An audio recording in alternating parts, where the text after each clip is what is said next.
Pagkatalo ng pandit, si Panginoong Chaitanya ay isang henyo sa wikang Sanskrit at nagsimulang magturo noong siya'y 11 taong gulang pa lamang. Dahil sa kanyang kahangahangang talino, daang-daang mag-aaral ang nag-aral sa ilalim ng kanyang gabay. Siya ay kinilalang pinakadakilang dalubhasa sa grammar ng Sanskrit, sa sistemang pilosopikal at sa kaalaman sa mga Vedic na kasulatan. Sino mang nagtangkang hamunin siya sa isang debate na pangkaalaman ay tiyak na natatalo. Isang gabi, habang nakaupo si Panginoong Chaitanya sa pangpang ng ilog Ganges, kasama ang ilan sa kanyang mga mag-aaral, lumapit sa kanya ang bantog na si Kesava Kashmir. Naglakbay siya sa iba't ibang sentrong pangkaalaman sa buong bansa. Nakipagdebate sa maraming dalubhasa sa Sanskrit at natalo silang lahat. Siya ang itinuturing na kampyon sa buong mundo. Kilala siya bilang Digvijayi o ang mananakop sa lahat ng dako. Mapanlait at mapagmataas siyang nagsalita. Binaliwala ang kakayahang pang-akademiko ng Panginoon. Ngunit hindi natinag si Panginoong Chaitanya.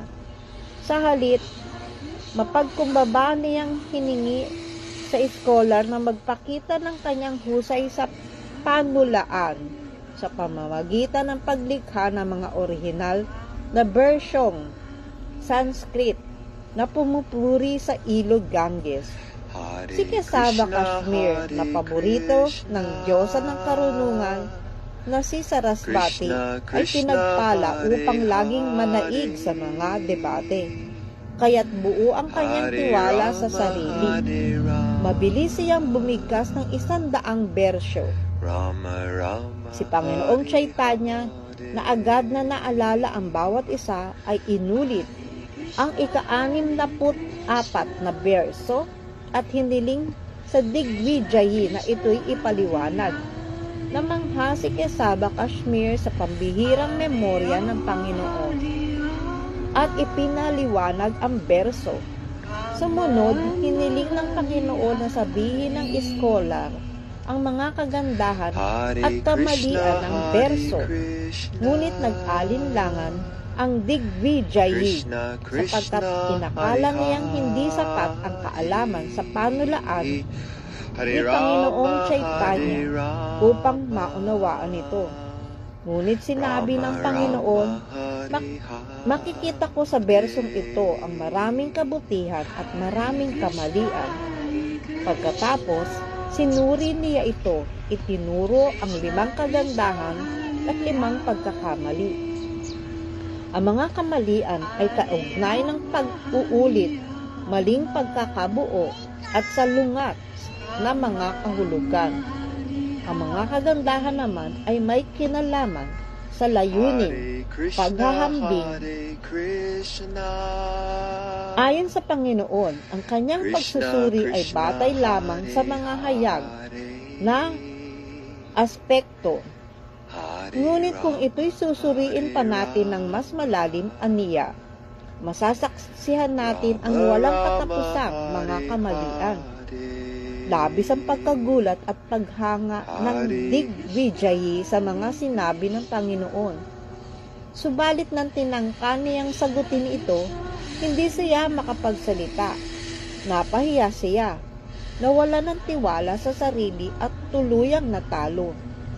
Nabagabag siya sa isipan. Iniisip kung nasaktan ba niya ang Diyosang si Sarasvati at kung ito ang dahilan ng kanyang pagkabigo. Kinagabihan, sumamba si Kesava Kashmir sa Diyosa.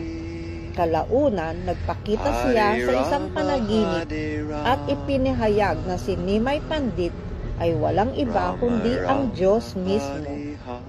Kinabukasan, nagmadaling lumapit ang makata kay Panginoong Chaitanya at nagpakaba-aba sa kanyang paanan. Bilang tugon, iginawad ng Panginoon ang kanyang awa sa kanya.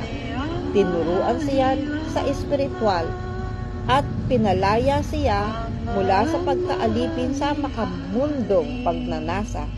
Mula noon, tinalikuran ng Makata ang kayamanan at katanyagan at naging isang payak at mapagkumbabang lingkod ng Panginoon. Haribol.